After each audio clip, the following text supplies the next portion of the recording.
I'd like to introduce the chair of our next session, Professor Tejal Desai, professor and chair of the Department of Bioengineering and Therapeutic Sciences at UCSF.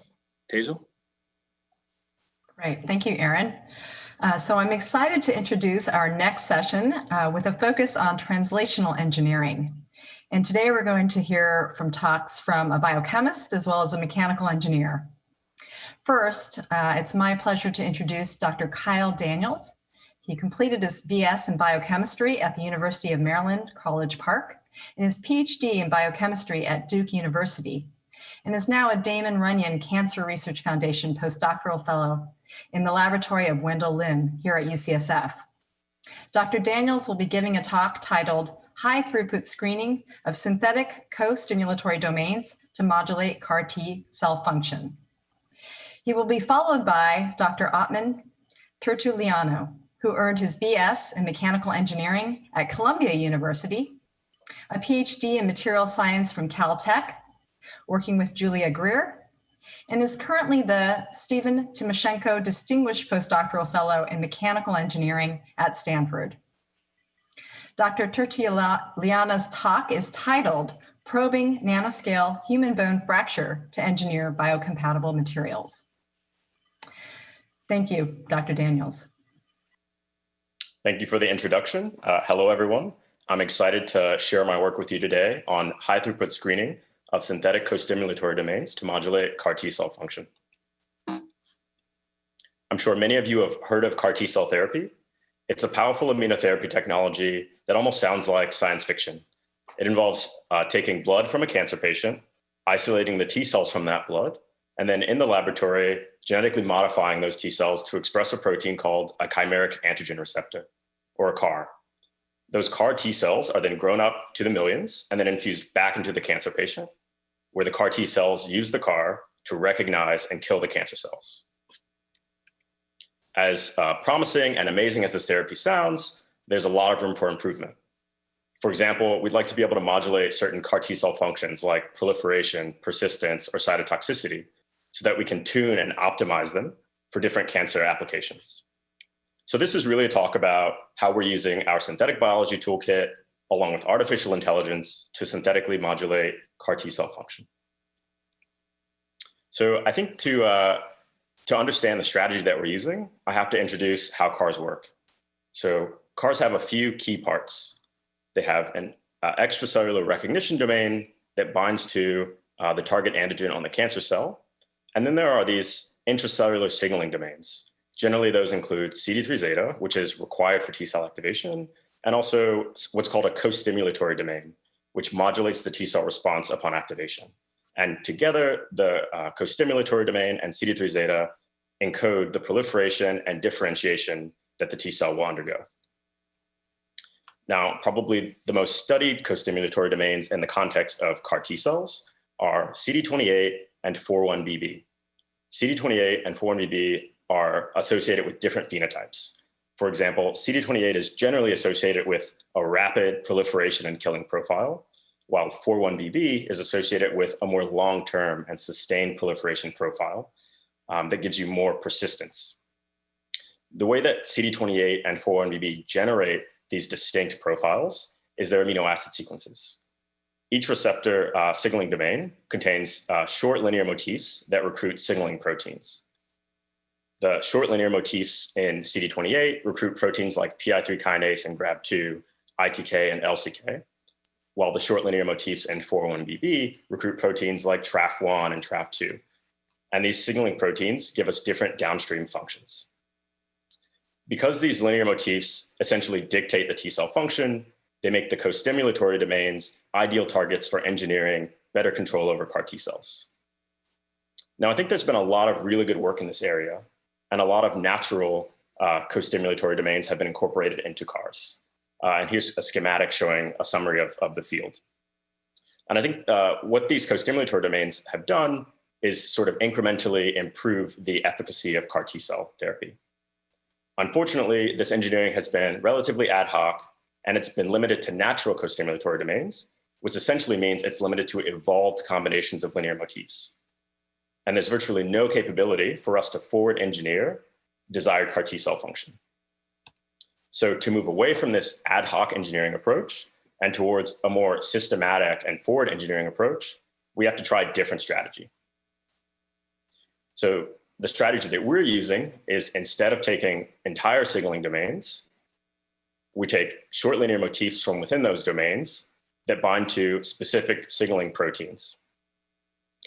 And we're going to take these short linear motifs and combine them to make novel synthetic signaling domains. We're going to use these synthetic signaling domains to do a couple things: modulate CAR T cell function, learn the rules and language of linear motif signaling, and also we're going to add in some AI so that we can eventually predict the phenotypes that will result from novel combinations that we haven't yet made. The workflow that we're going to use to do this is shown here. So we construct a combinatorial CAR library in which the receptors have variable motif combinations. We then screen that library in primary human T cells and sort cells that have phenotypes of interest. And then we can sequence those cells to track our synthetic signaling domains and perform enrichment assays that quantify their function. And then we can take that data and use it to do machine learning, or to select CARs for in vitro and in vivo validation. Okay, so what's in our libraries? Like I said, we're using motifs taken from natural signaling domains, and those motifs recruit a diverse set of signaling proteins. And because we're recruiting a diverse set of signaling proteins like PLC gamma 1, LCK, or the phosphatase SHIP1, we can combine them and get novel signaling domains that have a broad signaling functionality. So we've had many iterations of our library, a lot of trial and error, a lot of failures, and some successes. But the library I'm going to talk to you today about has 13 linear motifs combined randomly to give us approximately 2,300 receptors, each of which has a unique combination of motifs and therefore unique signaling capacity.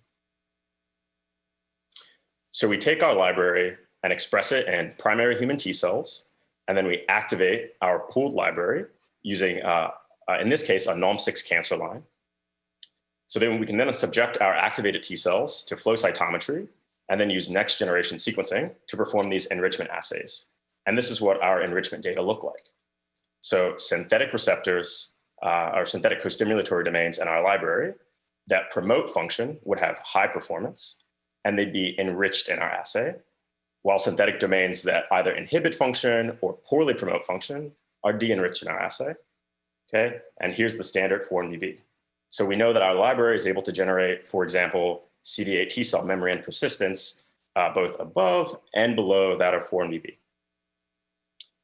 And we see this broad range of CAR T cell activity in all of the assays that we do. So for proliferation, for memory and persistence assays, and for cytotoxicity assays. And we see this in both CD4 T cells and CD8 T cells, which tells us that our synthetic signaling domains can generate broad activity.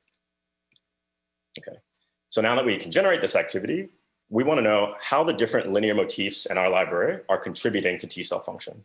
And to do that, we look at performance distributions. Here's the performance distribution for the entire pool of synthetic signaling domains. And this distribution is, of course, uniform. But we can filter this distribution for CARs that contain specific parts that we're interested in. For example, we can filter it for all the CARs that contain a motif that binds to PLC gamma 1, or all the CARs that contain a piece that binds to phosphatase SHIP1, or that bind to GADs. And what we see, for example, is CARs that contain this PLC gamma 1 binding motif have high performance, which means that this part promotes proliferation, while CARs that have this part that binds SHIP1 have poor performance, which means that this part inhibits proliferation. And CARs that contain this motif have decidedly average performance. And we can take the mean of these distributions to quantify function. And we can convert these means to color codes that are useful for generating things like heat maps. Now, this was an interesting data signature to see, but also a sanity check, because PLC gamma 1 is involved in T cell activation, while SHIP1 is involved in inhibiting T cell activation. We were also interested in the position dependence of these effects. And our synthetic receptors have 3 positions, I, J, and K. And if we look at, for example, the performance distributions for CARs that have these parts at specific positions, what we can see is those distributions are different. And if we quantify these distributions, we can see that the effects of these motifs on cars is essentially position dependent. And this was a really exciting way for us to see the syntax involved in this linear motif signaling. Now, ultimately, we want to be able to predict the function of novel synthetic costimulatory domain combinations. And so we need to use neural networks to act as a model in which we can input motif descriptions and get out quantified cell function. And if this works, we should be able to train our model and then take data that were excluded from the model and predict the function of those CAR T cell synthetic domains. And any of those data should fall on this blue line. And when we do that, that's exactly what happened. We're able to predict, for example, CD4 T cell proliferation. And this, in fact, works for all of the assays we've done. We're able to predict the function of data that were hidden from the training of the model. And this is super exciting because it opens up the field for forward engineering of CAR T cell therapy. Now, ultimately, what I'd like to do is use these same techniques to learn and implement design rules for better CAR T cell therapy, but also apply these to other types of receptors. For example, receptors that use linear motifs, but react to small molecules. And all of this will be aided by machine learning to move us towards forward engineering of effective CAR T cell therapies. And with that, I'd like to thank everyone in the LIM lab, our collaborators at IBM, my funders, and the organizers of the symposium. Thank you.